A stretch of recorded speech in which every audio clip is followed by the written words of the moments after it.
నమస్కారం, ఘంటారావానికి స్వాగతం. ముందుగా ప్రధానాంశాలు. అత్యాధునికంగా మామునూరు విమానాశ్రయం అభివృద్ధి, ప్రతిపాదనలో ఉన్న మిగతా 4 సాధిస్తామన్న కోమటిరెడ్డి.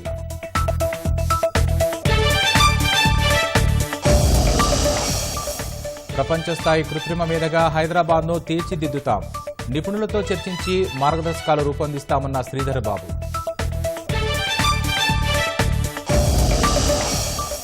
భారతీయులందరికీ గులాములేనన్న కిషన్ రెడ్డి, సీఎం రేవంత్ రెడ్డి వ్యాఖ్యలను ఖండించిన కేంద్ర మంత్రి.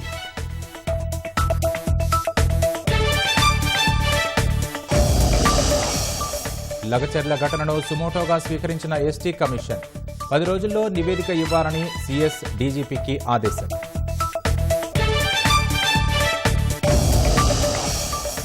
మహారాష్ట్రలో ముగిసిన ఎన్నికల ప్రచారం, నవంబర్ 20న జరిగే పోలింగ్కు ఈసీ భారీ ఏర్పాటు.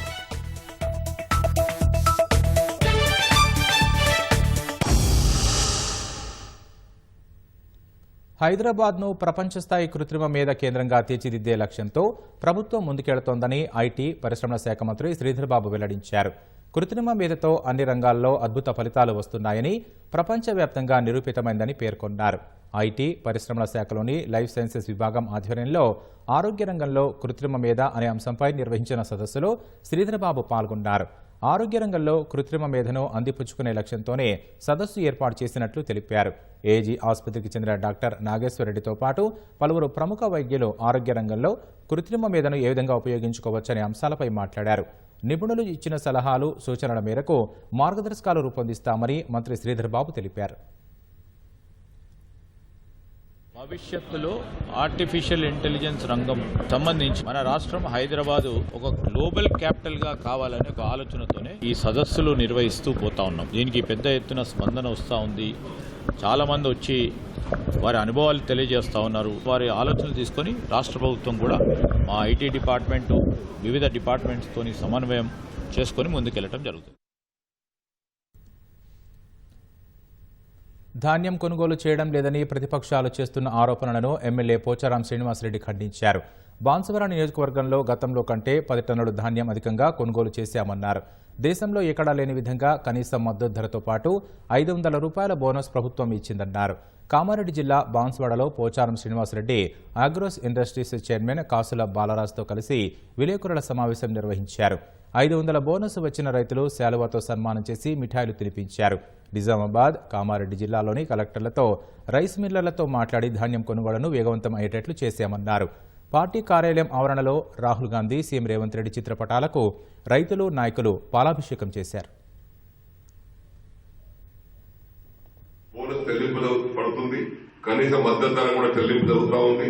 ఇవన్నీ జరుగుతూ ఉంటే హర్షించాల్సిన పోయి నోరుంది కదా అని విమర్శించడం అనేది కరెక్ట్ కాదు, పద్ధతి కాదు. వేరే రాష్ట్రాలు వేరే ఇస్తున్నాయి కానీ కనీస మద్దతు ధర కంటే ఎక్కువ 500 రూపాయలు ఇచ్చినటువంటి రాష్ట్రం తెలంగాణలో కాంగ్రెస్ ప్రభుత్వం. ఇన్నేళ్ల చరిత్రలో రైతుకు కనీస మద్దతు ధరతో పాటు 500 రూపాయలు బోనస్ ఇచ్చినటువంటి మొదటి ప్రభుత్వం కూడా ఈ కాంగ్రెస్ ప్రభుత్వం. అంతేకాకుండా రాబోయే స్థానిక సంస్థల ఎన్నికల్లో కాంగ్రెస్ పార్టీ క్లీన్ స్వీప్ చేయాలని పీసీసీ అధ్యక్షుడు మహేష్ కుమార్ గౌడ్ కార్యకర్తలకు పిలుపునిచ్చారు. సంగారెడ్డిలో కాంగ్రెస్ పార్టీ ముఖ్య కార్యకర్తల సమావేశంలో పీసీసీ అధ్యక్షుడు మహేష్ కుమార్ గౌడ్, మంత్రి దామోదర రాజనరసింహ, మాజీ ఎమ్మెల్యే జగ్గారెడ్డి పాల్గొన్నారు. బీఆర్ఎస్, బీజేపీ పార్టీలు కుమ్మక్కై కాంగ్రెస్ ప్రభుత్వాన్ని కూల్చేందుకు కుట్రలు చేస్తుంటే ఆ పార్టీల ఎమ్మెల్యేలు కాంగ్రెస్లో చేరారని గుర్తు చేశారు. 10 ఏళ్ల అధికారంలో బీఆర్ఎస్ ఏం చేసిందో చెప్పారని మాజీ మంత్రి హరీష్ రావుకు మహేష్ కుమార్ గౌడ్ సవాల్ విసిరారు. 10 నెలల పాలనలో మేము ఏం చేశామో చెప్పేందుకు సిద్ధంగా ఉన్నామని స్పష్టం చేశారు. ఏ రాజకీయ పార్టీ అయినా కార్యకర్తను విస్మరిస్తే కష్టమవుతుందని మంత్రి దామోదర రాజనరసింహ తెలిపారు. రేపు జరిగే స్థానిక సంస్థ ఎన్నికల్లో మీకు టికెట్లు ఇచ్చి గెలిపించాల్సిన బాధ్యత కూడా మాదే. ముఖ్యమంత్రిని మొదలుకొని మినిస్టర్లు కానీ, ఎమ్మెల్యేలు కానీ మీ అందరూ లోకల్ బాడీలో గెలిపించుకుంటాము, మా సత్తా చాటుతామని మనం కూడా ఈ సందర్భంగా మనం చేస్తున్న 11 మాసాలే అయింది మన ప్రభుత్వంలోకి వచ్చి. ప్రతిపక్షాల కుట్రలు చూస్తా ఉన్నారు. ఎన్నికలు అవ్వగానే ముఖ్యమంత్రి మంత్రులు ప్రమాణ స్వీకారం చేసిన వారం లోపట్నే ప్రభుత్వాన్ని కూలుస్తామని ప్రకటనలు చేశారు. బీజేపీ బీఆర్ఎస్ పార్టీ కుమ్మక్కై ఒకటే కుట్రలు చేశారు. కానీ ఏమైంది? మీరు మా సంఖ్య చూసుకొని కదా ఈ ప్రభావాలు వాళ్ళు గెలుపుతున్నారని అక్కడున్న ఎమ్మెల్యేలే మనసాటికి వచ్చినారు. సర్పంచే గాని, ఎంపీటీసీఏ గాని, జడ్పీటీసీఏ గాని, జిల్లా పరిషత్ చైర్మనే గాని, డీసీఎంఎస్ చైర్మనే గాని ప్రతి కాంగ్రెస్ కార్యకర్త పోటీ చేయాలి, గెలవాలి. ఆ దిశగా మా సహకారం సంపూర్ణంగా ఉంటుందని చెప్పి సవినయంగా మీరు తెలియజేస్తున్నారు. ఏదో మేము గెలవగానే కాదు, మా ప్రభుత్వం లాగానే కాదు, మన ప్రభుత్వం లాగానే కాదు. కాంగ్రెస్ కార్యకర్త గెలిచిన నాడే నిజమైన న్యాయము, నిజమైన ధర్మం ఉంటుందనే విషయాన్ని మీకు సవినయంగా తెలియజేస్తున్నాను. ఎందుకంటే కాంగ్రెస్ కార్యకర్త మామూలు కార్యకర్త కాదు, అన్నిటినీ ఎదుర్కొని నిలదొక్కున్న కార్యకర్త కాంగ్రెస్ కార్యకర్త. ఏ రాజకీయ పార్టీ కానీ, ఏ నాయకుడే కానీ ఒక కార్యకర్తని విస్మరిస్తే కష్టమవుతుంది. కార్యకర్త లేని పార్టీ లేదు, పార్టీ లేని నాయకుడు లేని విషయాన్ని తెలియజేస్తున్నాను. కనుక మీరందరూ సిద్ధంగా అండి. హనుమకొండ ఆర్ట్స్ అండ్ సైన్స్ కళాశాలలో మంత్రులు మీడియాతో మాట్లాడుతున్నారు. ప్రత్యక్ష ప్రసారం ద్వారా చూద్దాం. ప్రత్యేక ధన్యవాదాలు తెలియజేస్తా ఉన్నాను. ఎందుకంటే వరంగల్కు ఒక ప్రత్యేకత ఉన్నది. మరి ఎప్పటి నుంచో కూడా వరంగల్ని అభివృద్ధి చేయాలని ఎంతోమంది మాటలు మాట్లాడినా కూడా చేతల విషయానికి వచ్చినప్పుడు ఎవరు కూడా చేయలేదు. మరి నేను వరంగల్ ఈస్ట్లో లాస్ట్ టైం కాకుండా బిఫోర్ లాస్ట్ టైం శాసనసభ్యురాలుగా ఉన్నప్పుడు ఏవైతే పనులు చేశానో అవి మాత్రమే నేను వెంటబడి ముఖ్యమంత్రి గారితో శాంక్షన్ చేయించుకొని తెచ్చిన పనులు తప్పితే ఆ తర్వాత ఎక్కడా కూడా మట్టి పోసినటువంటి సందర్భాలు లేవు. కేవలం మరి భూతందాలు, రౌడీయిజం, గూండాయిజం చేసుకుంటూ మరి అక్రమ సంపాదన చేసుకుంటూ గడిపినటువంటి నాయకులు ఉన్నారు తప్పితే ఇక్కడ వరంగల్ ఈస్ట్ వెస్ట్ రెండు చోట్ల కూడా మరి అభివృద్ధి విషయంలో ఏ ఒక్క రోజు కూడా ఒక్క రూపాయి తెచ్చి ఇక్కడ అభివృద్ధి చేసిన సందర్భం లేదు. కానీ రేవంత్ రెడ్డి గారు ఎప్పుడైతే ముఖ్యమంత్రి అయ్యారో ఆయన ఒక ఆశయంగా పెట్టుకున్నారు. తెలంగాణలో మరి హైదరాబాద్ తర్వాత అతిపెద్ద నగరం వరంగల్ నగరము. వరంగల్ నగరాన్ని అన్ని రంగాల్లో అభివృద్ధి చేసి హైదరాబాద్తో సమానంగా అభివృద్ధి చేయాలని వారు పదే పదే మా ముందు మాట్లాడడం జరిగింది. దాన్ని మాటల రూపంలో కాకుండా రేపు చేతల రూపంలో ఇక్కడ ఫౌండేషన్స్ వేసి చెప్పబోతున్నారని చెప్పడానికి కూడా నేను గర్వపడతా ఉన్నాను. మరి ఒకేసారి పెద్ద ఎత్తున వరంగల్ని రూపురేఖలు మార్చే విధంగా ఈరోజు వారు నిర్ణయాలు తీసుకొని జీవోలు విడుదల చేసి మరి ఇక్కడికి రావడం జరిగింది. ఎంతసేపు గత పాలకులు మైకులు పట్టుకొని మాట్లాడి ఇవిస్తామని వెళ్ళిపోయి దాని తర్వాత వాటి గురించి అమలు చేయక వాటిని కనీసం ఆలోచించినటువంటి పరిస్థితి ఉంటే మరి ఈ ముఖ్యమంత్రి గారు అందరికీ భిన్నంగా ముందే జీవోలు ఇష్యూ చేసి వచ్చి ఫౌండేషన్ వేసే కార్యక్రమం చేయడం అనేది ఇది చరిత్రలో నిలిచిపోయేటువంటి విషయం. ముఖ్యంగా మహిళా శక్తి మరి ఇందిరాగాంధీ గారు ఆ రోజు మరి ప్రధానమంత్రిగా ఎన్నో సంస్కరణలు తీసుకొచ్చారు, ఎంతో మంచి పరిపాలన అందించారు. మరి దేశ చరిత్రలో ఒక మంచి ప్రధానిగా మిగిలిపోయారు. పేదల పాలిట పెన్నిదిగా మిగిలిపోయారు. ఎస్సీ ఎస్టీ మైనారిటీ బడుగు బలహీన వర్గాల మరి ప్రధానమంత్రిగా ఆ రోజు సోనియా గాంధీ మన ఇందిరాగాంధీ గారు మిగిలి ఉంటే అదేవిధంగా సోనియా గాంధీ గారు కూడా ఒక మహిళ యూపీఏ చైర్పర్సన్గా కూడా వారు ఎన్నో కార్యక్రమాలు చేశారు. రాజీవ్ గాంధీ గారు మరి 33% రిజర్వేషన్లు లోకల్ బాడీల్లో తెచ్చి మహిళలకు చేయూతనిచ్చి ఈ రోజు నేను ఇక్కడ ఒక మంత్రిగా నిలబడ్డాను అంటే కారణం ఆ రోజు రాజీవ్ గాంధీ గారు తెచ్చిన 33% రిజర్వేషన్ వల్లనే అని చెప్పి గర్వంగా నేను చెప్తా ఉన్నాను. అదే పద్ధతిలో మన రాబోయే రోజుల్లో కూడా మహిళల సాధికారతను ఇంకా పెంపొందించాలి, మహిళలను అన్ని రంగాల్లో కూడా ముందుకు తీసుకురావాలనేటువంటి ఒక లక్ష్యంతో మరి రాహుల్ గాంధీ గారు, సోనియా గాంధీ గారు సూచనల మేరకు మన రేవంత్ రెడ్డి గారు మహిళా శక్తిని ప్రోత్సహిస్తూ 1,000 మంది మహిళలను కోటీశ్వర్లను చేసే దిశగా ఈరోజు ముందుకు పోతూ రేపు దాదాపు 50,000 మంది మహిళలతోటి ఈరోజు ఇందిరా మహిళా శక్తి ప్రాంగణంలో మీటింగ్ పెట్టడం అనేది ఇది చరిత్రలో నిలిచిపోయే విధంగా ఉంటుందని ఈ సందర్భంగా నేను విన్నవించుకుంటా ఉన్నాను. గతంలో సోనియా గాంధీ గారు ఇక్కడ బీసీ మీటింగ్ పెట్టినప్పుడు కూడా ఎంత పెద్ద ఎత్తున సక్సెస్ అయింది అనేది మనందరికీ తెలుసు.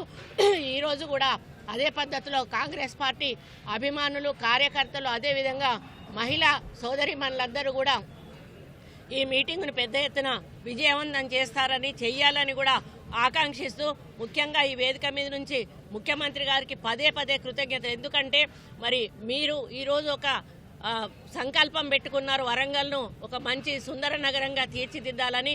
ఆ సంకల్పాన్ని నిజం చేసే దిశగా ఈరోజు మీరు కార్యక్రమాలు చేపట్టడానికి ఒక ముందడుగు వేస్తున్న శుభ సందర్భంలో రేపు మా వరంగల్ అంతా కూడా ఒక పండగ వాతావరణం నెలకొల్పబోతా ఉంది. కాబట్టి ఇందుకు మీకు ప్రత్యేక ధన్యవాదాలు, కృతజ్ఞతలు తెలియజేసుకుంటూ మరి తప్పకుండా మీ అడుగులో మేము అడుగు వేస్తూ వరంగల్ అభివృద్ధిని ముందుకు తీసుకెళ్లడానికి కృషి చేస్తామని తెలియజేసుకుంటూ మళ్ళీ ఒకసారి వారికి ప్రత్యేక ధన్యవాదాలు తెలియజేస్తూ సెలవు తీసుకుంటా ఉన్నాను.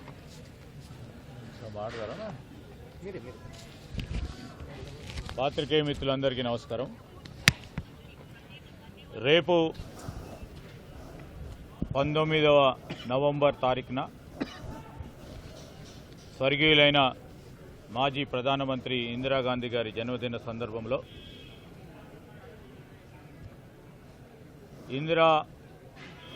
ఈ సభా ప్రాంగణంలో యావత్ రాష్ట్రానికి సంబంధించి సంవత్సర కాలంలో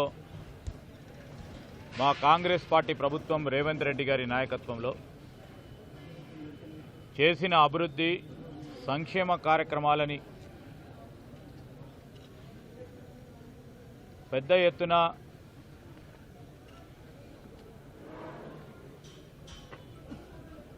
విజయోత్సవ కార్యక్రమాలు చేయాలని ప్రత్యేకించి ఈ సభా కార్యక్రమము మహిళల సంబంధించిన ఒక ప్రధానమైన అంశంగా తీసుకొని రేపు ఈ కార్యక్రమాన్ని నిర్వహిస్తూ ఉన్నారు. ఇక్కడ ఉన్న స్థానిక మంత్రివర్యులు కొండా సురేఖ గారు, ఇన్ఛార్జ్ మంత్రి గారు పొంగులేటి శ్రీనివాసరెడ్డి గారు, ఉమ్మడి వరంగల్ జిల్లాకు సంబంధించిన మంత్రివర్యులు మరి సీతక్క గారు, సోదరులు పొన్నం ప్రభాకర్ గారు, గౌరవ శాసనసభ్యులు, శాసన మండలి సభ్యులు, పార్లమెంట్ సభ్యులు, వివిధ కార్పొరేషన్లకు సంబంధించిన చైర్మన్లు అందరూ కూడా మరి వరంగల్లో సభ నిర్వహించాలని ముఖ్యమంత్రి గారిని కోరటం, వారితో పాటు మా ప్రభుత్వ సలహాదారు ఈ ప్రాంతవాసి నరేందర్ రెడ్డి గారు, మరి ఈ ప్రాంతానికి సంబంధించిన అనేక మంది ప్రజాప్రతినిధులు మొదటగా ఈ విజయోత్సవ కార్యక్రమం భాగంలో వరంగల్లోనే మొదటి సభ నిర్వహించాలని ఆలోచన చేసి మరి ఈ సభా కార్యక్రమాన్ని నిర్వహిస్తూ ఉన్న తరుణంలో రేపు 1,00,000 మించి మా మహిళా సోదరిమణులతో, అదేవిధంగా కాంగ్రెస్ పార్టీ నాయకులు, కార్యకర్తలు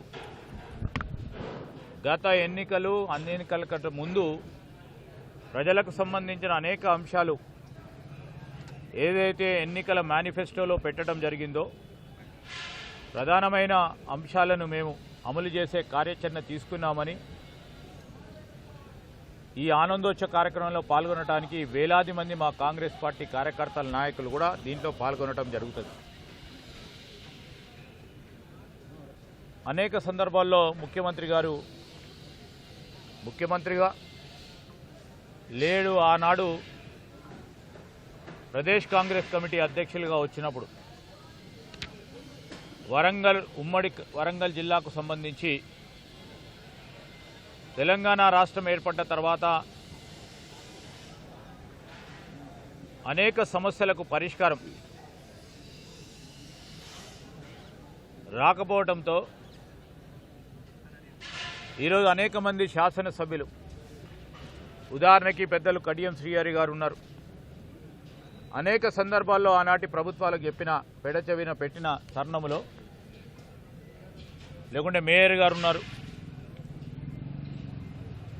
వీరందరూ కూడా బాధ్యతాయుతంగా వారికి ఉన్న అనుభవంతో ఆనాటి ప్రభుత్వాల ముందట ఈ ప్రధానమైన సమస్యలు వారికి ముందుకు పెట్టిన పెడచెవిన పెట్టిండు. కానీ ఈరోజు కాంగ్రెస్ పార్టీ ప్రభుత్వం, ముఖ్యమంత్రి గారు ప్రదేశ్ కాంగ్రెస్ కమిటీ అధ్యక్షులుగా ఉన్న, ఈనాడు బాధ్యతగా ముఖ్యమంత్రిగా ఉన్న, ఆ రోజు ఇచ్చిన ప్రతి మాటను నిలుపుకునే ప్రయత్నంలో ప్రజాప్రతినిధులు, మా శాసనసభ్యులు మరి ఈ ప్రాంతాలకు సంబంధించి మరి మా సోదరిమణి కొండా సురేఖ గారితో పాటు కడియం శ్రీ గారే కానీ మా నాగరాజు గారే కానీ అదేవిధంగా ప్రకాష్ రెడ్డి గారు మా జిల్లా కాంగ్రెస్ అధ్యక్షులు హన్మకొండ శాసనసభ్యులు రాజేందర్ రెడ్డి గారి ఈ హన్మకొండ ఈ వరంగల్ ఉమ్మడి జిల్లాని హైదరాబాద్ తర్వాత ఒక ప్రధానమైన నగరంగా పెద్ద ఎత్తున అభివృద్ధి చేయాలి.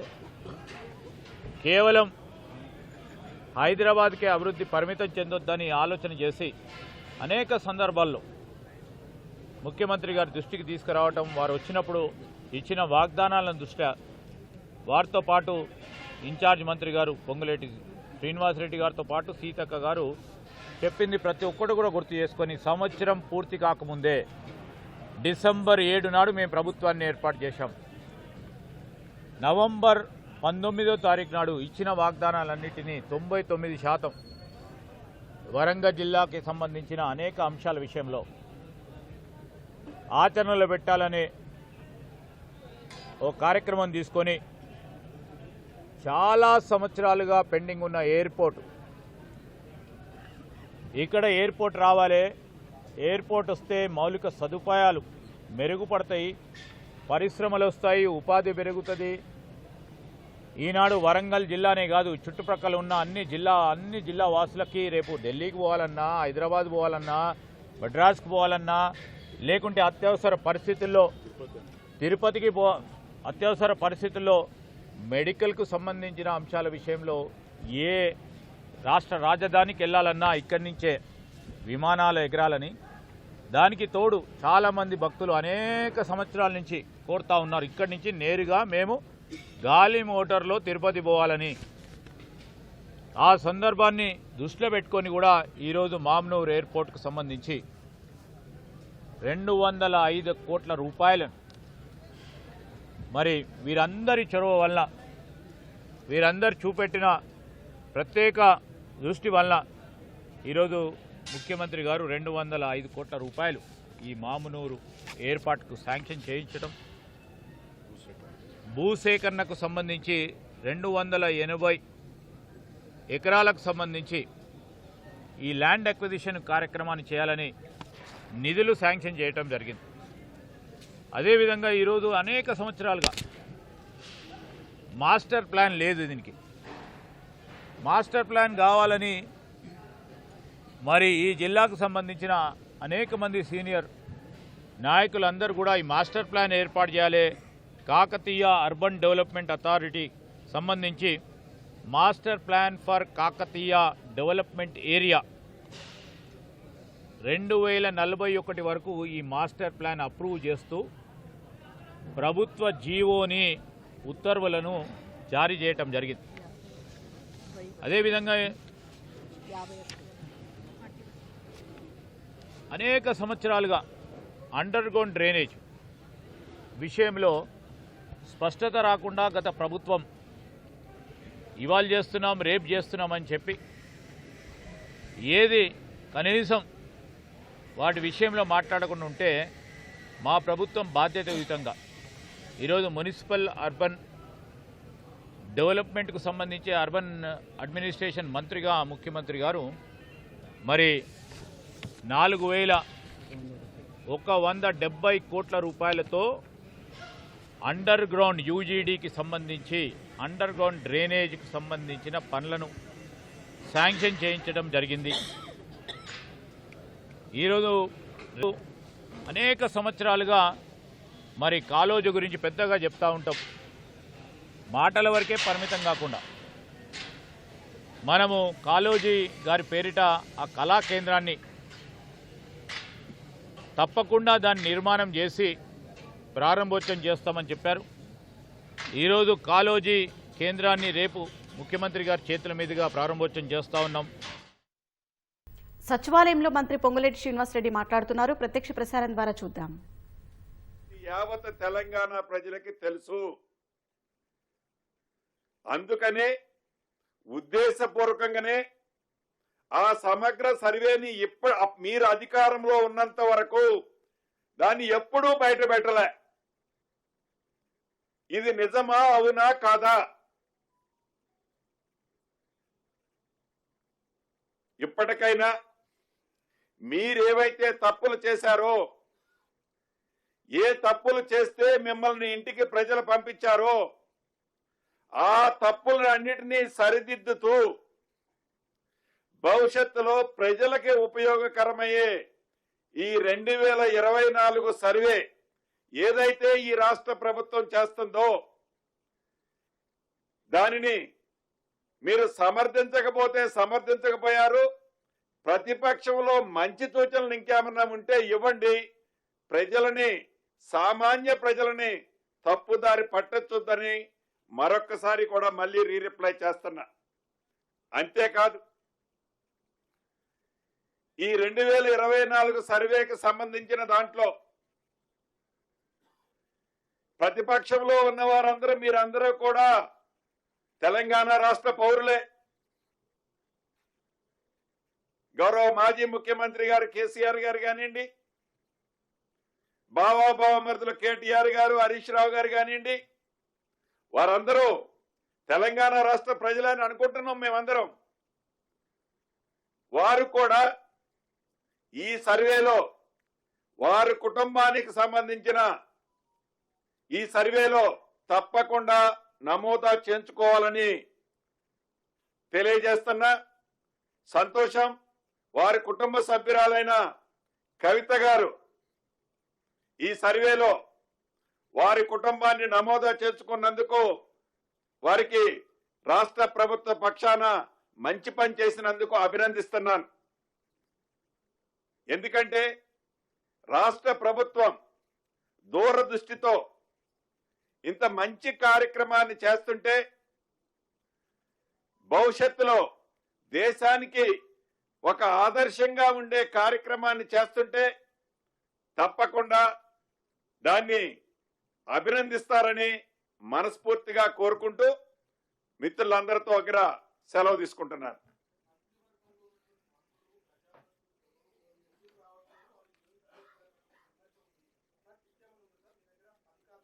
సారీ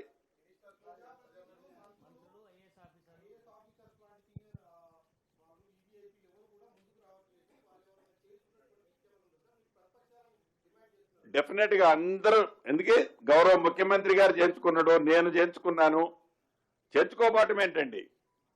డెఫినెట్ గా అంటే లిస్ట్ అంటే మీ ప్రాంతాల్లో ఇప్పుడు నా నెగిటివ్ టెస్ట్ వచ్చి ఖమ్మంలో నాది రిజిస్టర్ అవుతుంది. ఎక్కడుండే ఎమ్మెల్యేది మీది కూడా చేర్చుకున్నారు కదా. మా ఎమ్మెల్యే గారు కూడా ఫస్ట్ రోజే చేర్చుకున్నారు. డెఫినెట్ గా అందరం చేర్చుకుంటాం.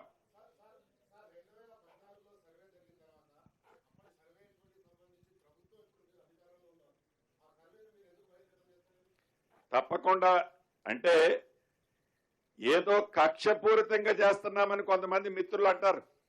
కక్షపూరితంగా చేసేది కాదు. తప్పులు ఎక్కడైతే ఉన్నాయో, తప్పులు ఏవైతే జరిగినాయో సీరియల్ గా ఒక్కొక్కటి కూడా తప్పకుండా దాని లిస్ట్ వస్తుంది, రాకుండా ఉండదు కదా. దాంట్లో సీక్రెట్ ఏముంటది సార్? పొంగులేటి గారు ఇప్పుడు అది కూడా తప్పకుండా ఓపెన్ చేస్తాం. సార్ పొంగులేటి గారు, ఒకటి కర్ణాటకలో కూడా కర్ణాటక రాష్ట్రంలో కూడా కాంగ్రెస్ అధికారంలో ఉంది. ఇక్కడ తెలంగాణలో గణన చేస్తూ ఉంటారు కులగణనకు సంబంధించినటువంటి. ఆ రిపోర్టు పబ్లిక్ డొమైన్లో పెడతామని అంటుర్రు, కానీ కర్ణాటకలో మాత్రం ఇంతవరకు ఇంకా పబ్లిక్ డొమైన్లో పెట్టలేదు. ఒకటి, అక్కడ మీరు అధికారంలో ఎవరు, అక్కడ ఎందుకు పెట్టట్లేదు, ఇక్కడే పెడతామనేటువంటి స్టేట్మెంట్ చేస్తారు. రేపు ఫ్యూచర్లో మళ్ళీ కోర్టుకు సంబంధించినటువంటి అంశాన్ని తెరపైన తీసుకొచ్చి బయట పెట్టకుండా తప్పించుకునే ప్రయత్నం చేయబోతా ఉంది అనేటువంటిది బయట కుల సంఘాలు ఆరోపిస్తూ ఉన్నాయి. దీనిపైన సీరియస్గా దృష్టి పెడితే తప్ప దీనివల్ల లాభం లేదు అనేటువంటి చర్చ. తప్పకుండా ఇందాక మీరు అన్నట్లు కోర్టు పరిధిలో ఏదైతే ఫిట్ అవుతుందో ఫిట్ అయ్యే విధంగా అన్ని రకాలుగా ఆలోచించే ఈ కార్యక్రమాన్ని ఈ రాష్ట్ర ప్రభుత్వం ఇప్పుడు చేపట్టింది. తప్పకుండా ఇక్కడ ఏదైతే మాట ఇచ్చామో, అఫీషియల్ గా అనౌన్స్ చేశామో ఇక్కడ చేపడతాం. కర్ణాటక రాష్ట్రంలో ఎందుకు పెట్టిందో ఎందుకు పెట్టలేదో నాకు పూర్తి వివరాలు అయితే తెలియదు. నేను ఇంకా దాన్ని అప్డేట్ నా మైండ్ లో లేదు. ఓకేనా? Thank you very much. మంత్రి గారు, ఈ రోజు మీ ఫ్రెండ్ సారీ మీ మాజీ మిత్రుడు కేటీఆర్ ఎస్టీలను తీసుకొని ఎస్టీ కమిషన్కి వెళ్ళారు, దాన్ని ఎలా మీరు ట్రీట్ చేస్తారు? వారు ప్రతిపక్షంలో ఉన్నారు కాబట్టి మీరందరూ ప్రత్యక్షంగా చూశారు. ఏదైతే అధికారులు మొన్న జరిగిన కలెక్టర్ గారి మీద అటెంప్ట్ టు మర్డర్ కానీ ఇతర అంశాలు ఉన్నాయో, అధికారుల్ని రైతుల ముసుగులో రైతులు అనే ఒక ఫ్లాగ్ పెట్టుకొని ఆ రకంగా చేయటం నేను మొన్న ఖండించాను, మళ్ళీ ఇప్పుడు చెప్తున్నాను. రైతులని ఇబ్బంది పెట్టాలనో, రైతులని జైల్లో పెట్టాలనో, రైతులని కష్టపెట్టాలనో ఇందిరమ్మ రాజ్యంలో ఎప్పుడూ ఉండదు. ఇందిరమ్మ రాజ్యం అంటేనే పేదోడు రాజ్యం, రైతుల పక్షపాతి రాజ్యం, బడుగు బలహీన దళిత గిరిజనులకి న్యాయం చేసే రాజ్యం. అటువంటిది ఏదన్నా జైల్లో పెట్టే కార్యక్రమం ఉంటే నా సొంత జిల్లా ఖమ్మంలోనే ఆనాడు ఏదైతే ఈనాడు ప్రేమ ఒలకబోస్తున్నారో మిర్చి రైతులు వారి న్యాయంగా వారి మిర్చిని ప్రాపర్గా రేట్ ఇవ్వమని అడిగినందుకు జైల్లో పెట్టిన ప్రబుద్ధులు, చంటి పిల్లలను కూడా సంకరేసుకొని తీసుకుపోయిన ప్రబుద్ధులు.